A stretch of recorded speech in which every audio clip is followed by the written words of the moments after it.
Hello and welcome to the Survivor's Guide to Life podcast. This is episode 109. Wow. Yeah. We're in a series on leadership. What does good leadership look like? What does it take? Difficult times call for good leadership. And just to kind of quickly go through it so I don't take too much of our time, we've talked about the importance for a good leader to be human, transparent, to deal with his or her negative emotions so that they don't become ineffective, to develop the people that work for them to become the best that they can be, to be innovative and creative.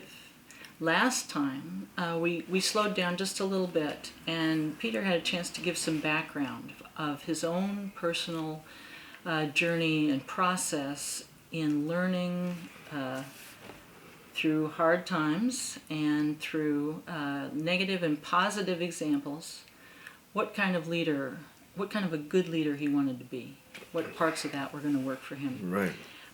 When we ended last time, we were talking about, from an example that Peter had given, the not always easy path of having to rise to a challenge. When difficult times come, when things are changing, and a leader is faced with needing to respond, sometimes they have to really rise to a challenge, and that is not always easy or painless. But good leaders take it on. I was trying to remember the age where I began to make that transition. I think it was about between 13 and 14. And it was a significant decision that I made on my own. And I don't have any regrets about doing it, I'll tell you that. I do know the learning process was I was rough. And but there was nobody there to show me. So I found my way. And I really did achieve a lot of what I was after, as far as feeling included and worthy in other people's eyes and whatever. Not 100%, of course. But certainly I felt better about myself. You felt more confident, more capable of handling the situations. Absolutely, and I certainly wasn't going to be a victim anymore. You know, it's interesting because I did some thinking about all the research, all the work that we've done, thinking now, how unique am I as a leader? And you know what, I really do know this, that there's plenty of people out there that are leaders like me. And I remember a book that we read called Type R? Yeah, Type R. That's right. Transformative Resilience and Thriving by a mother and daughter team, Alma and Stephanie Marston. It's a really good book. Great book. We've talked about it before. That's and right. we liked it because it really was reiterating and crystallizing things that we have believed in and been working with for a long time. But here they said it. And I think it was very nicely done. Really, I love it. And I went back and I thought about it, because I don't think about everything that we read. We read so much, and I realized they talked about the qualities and characteristics of good leaders, the people that are more resilient. That's what the whole point of it is. And R was for resilience. yes, and you know, we spend a lot of time with that. We live it. But I do remember thinking about some of the things that all of a sudden it was coming back to me, and there are studies that have been done out there over the years about good leadership. And one of the things that I remember they're talking about is, see, a lot of times people think, well, he's a really gifted leader, he's really got a high IQ, he's really brilliant and a genius and really smart. And people mistakenly believe those are the people that make good leaders. And the studies reveal they are not the people that make good leaders. Many times the people that are brought up and they didn't really have a lot of adversity in their life and difficulty to overcome. Yet they are very bright people, very smart, very well educated, expected to succeed. And the study shows the percentages are not there for those folks. Right. And what they began to talk about in the book, that I live it and I breathe it and I know it. They talk about, well, what are the qualities of good leaders, especially during times of adversity and difficulty? Who are the people that seem to thrive off of those difficulties and aren't intimidated and run away or become very myopically focused on their own needs and forget about the people that they're responsible to. That happens a lot. We've been a witness to it, and it's very unfortunate. We have. And it's heartbreaking, and it's also can get you angry to see people do that. But what I really remember is that I know I'm not the only one that almost thrives off adversity. There's plenty of people that look at it as a challenge to embrace. They rise to the challenge, as we were talking about. Well, what is that? And you know the quality that they talked about, one of the studies, they called it a grittiness that a person has. They got that grit. There's actually been some clinical studies, very clinically sound. It doesn't sound clinical. It sounds real. Yeah. And they talk about the quality of these people that have a grittiness, that they look at struggle, they look at difficulties as an opportunity to find new ways to do things, to innovate, and to absolutely convey to the people that they're leading that those people matter. And I love that. To me, it's very important to bring out the best in your teams, the people that are looking up to you, not to be the old model was more the authoritarian model, really. Bureaucracies are running that all the time.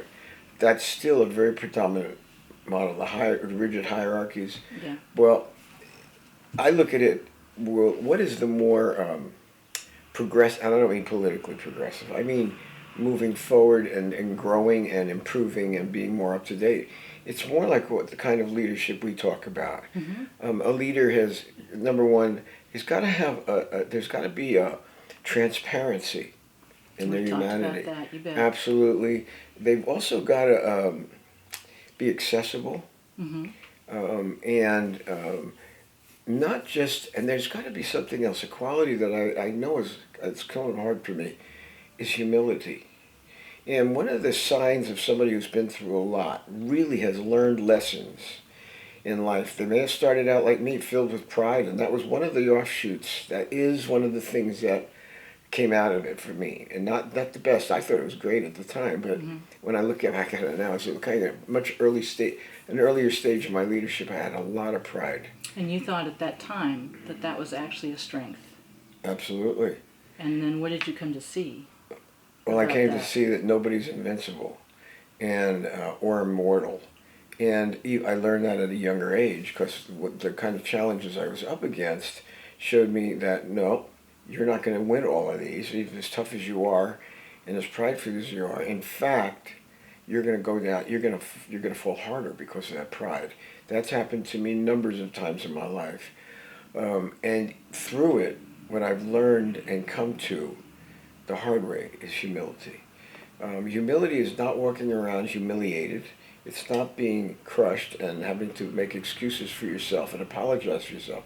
Humility is a certain realization that we're all in this together. We're all human, and I may have good qualities, but there are people that work for me that have excellent qualities too that I don't have. For me to get out of the way and to embrace folks that have skills and abilities that I don't, and to bring that out and to make them a very important part of the team, to me is honestly much more productive. That's a kind of leadership that is not egotistical, it's not prideful, it's not authoritative, it's not a very rigid hierarchical, although it's there at times. Well, authority is important. Absolutely. The right kind of authority is important. It's called a natural authority. I'd like to get back to what you read or were talking about from Type R, which was grit. Yeah.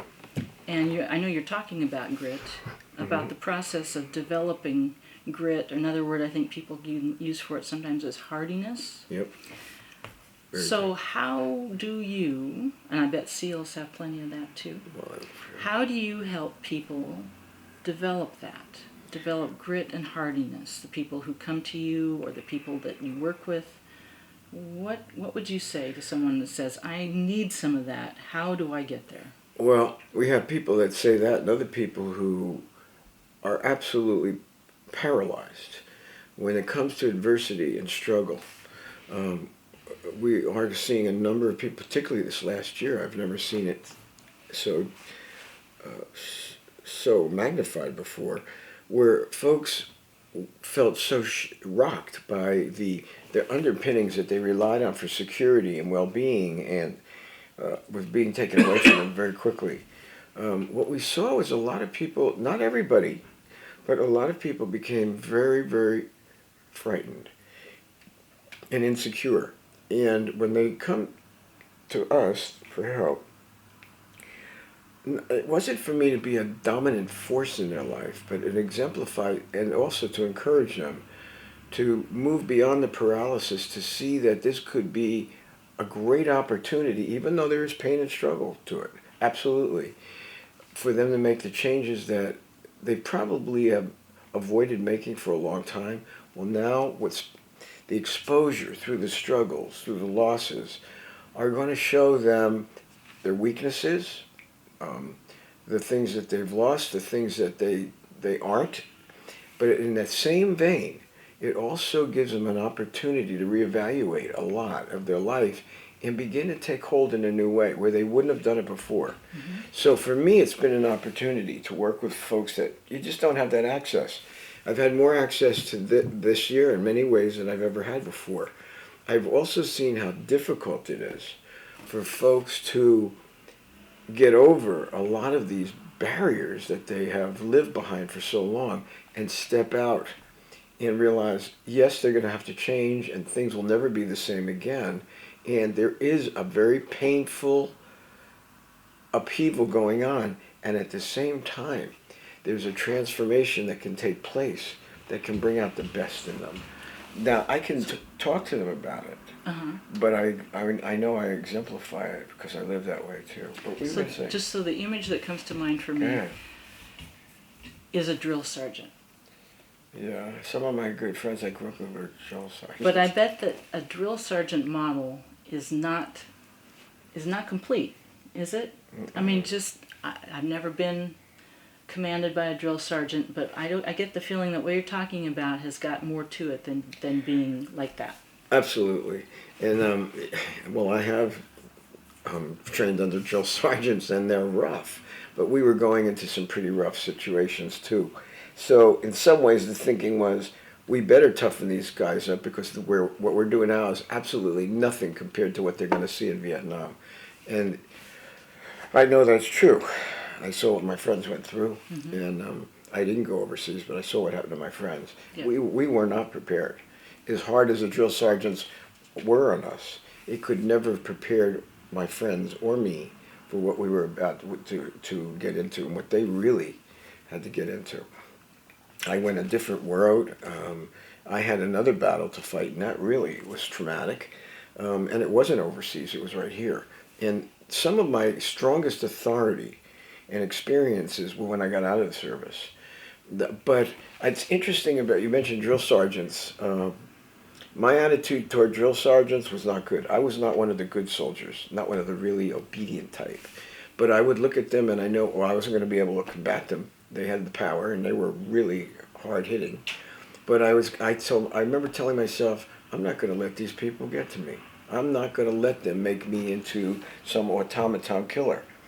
Well, that was foolish, because in the end, that's exactly what I became. You were saying that they, with perspective, were trying to prepare you for a very, very extreme situation. Absolutely, and mine was extreme, but not overseas. It was here. It was here with the organized crime. But you know, it was funny because as we trained, and I was resistant to them. They wanted to make me a platoon leader, and I took a look at what they were doing right in the beginning, and I said, not me, I'm not doing it. They saw me as a leader right off the bat, and I was very physically fit. And I remember halfway through, I go, I'm not going to do it for them. That's my attitude. It was, I stupid. But some of my friends did the opposite, and they said, I'm going to learn as much as I can. And they were much healthier, and they did much better than I did. But I also remember toward the end of training, I became what I swore to myself I wasn't going to become. And I did get, as tough as I was, I remember reaching a point during advanced infantry training, I'll never forget it, when someone had tried to bully me. No, that's not, and they made fun of me as a Jew. I'll never forget it. And a lot of the drill sergeants at the time had that prejudice. And I remember I almost killed the guy. And it was that fast. And he was twice my size. And it didn't even matter. And I remember while I was ready to bash his head, I'll never forget how violent I became. But you know what they did? They stepped back and they smiled. Mm-hmm. And I remember they're thinking, we got Bernstein now. We finally got him. Mm-hmm. And they were happy about it. Mm-hmm. And I'm thinking, this is so perverted because I could kill this guy right now. And it was only in the last instant that they stopped me. That they stopped you. Yeah. But it was so automatic. That was the thing. And I didn't want to become that. Well, I did. I did become that. It got me in. When I got out of the active part of the service, it was very much part of me. Mm-hmm. And I was pretty rough character before, but this was much more. So when I was a leader in the construction business, Mm-hmm. and I was up against rough characters, there's no question that stuff no one was going to intimidate me. I was smart enough and clever enough to know how to deal with it and not to, sometimes you couldn't take it head on because these people were so violent in organized crime. But the truth of the matter is, I was one of the few people that stood up to the mafia and didn't back down a step. And boy, did we pay. And but I remember it was part of my military training. There's no question. When they came at me, I was ready. Yeah. And if they were going to hurt my family and our workers, young Peter Bernstein, who just got out of the service, was going to war. And I was not kidding. I mean, it was in me. But, and I saw myself at that point realizing, this is called for, and I am going to stand my ground against these folks. And I did for a good few years. But out of that bad experience, and it was rough, I learned a lot. I did learn a lot. That's what I'm hearing, and we are again almost out of time. But what I'm hearing, and this was key to me, what you just said, about how the process was to prepare you for a situation coming that they could see and you couldn't yet. They had flaws in their method. Mm-hmm. There were things that they didn't do that were necessary, and things that they did do that weren't helpful. And I'm just trying to summarize briefly. But basically, that key idea that they saw what was coming and wanted you to be prepared. Absolutely. And that's true for people who need grit and hardiness and leaders. They need to be looking for someone who has a better picture than they do of what's coming and that they need to get ready for. Well, here's the other part. Toward the end of our training and where everybody was going to Vietnam, I went into an infantry training unit as a trainer. You know what really happened? Those tough drill sergeants, I'll never forget this, began to show their caring.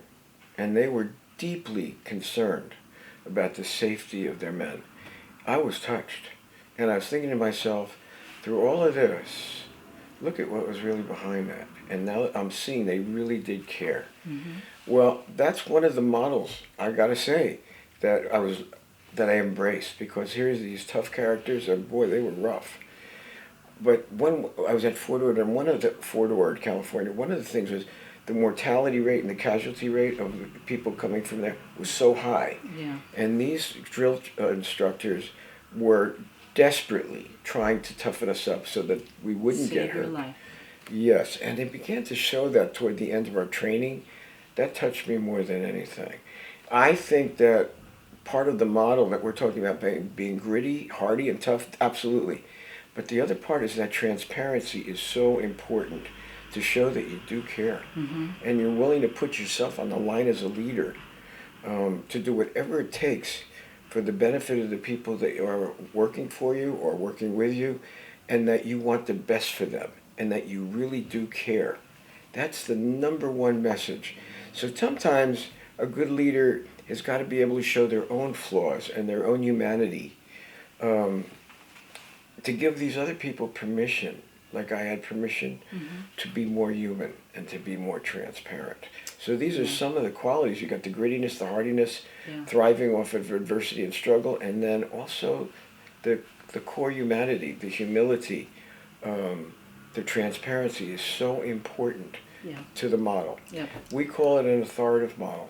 I think we're going to have to stop there. But Well, that's too I'm bad. so I'm glad rolling. we got that. He's rolling. I'm rolling So I now. guess that means we'll be back. Yeah. Right, Steve? Yep. We'll be back. All right. So, the Survivor's Guide to Life podcast is brought to you by Sonoma Coast Trauma Treatment, a 501c3 charity that completely supports us. Please donate to them and help keep us going here because we've got more, believe me. So our website is thesurvivorsguidetolife.com. We are on Facebook, Instagram. We have our own YouTube channel where you'll find all our podcasts. Please like, share, and watch and listen. Peter and I can be reached at 707-781-3335 or Jenny at bernsteininstitute.com. Thank you for listening. Thank you. We love doing this. And I hope it helps. Thank you. Okay.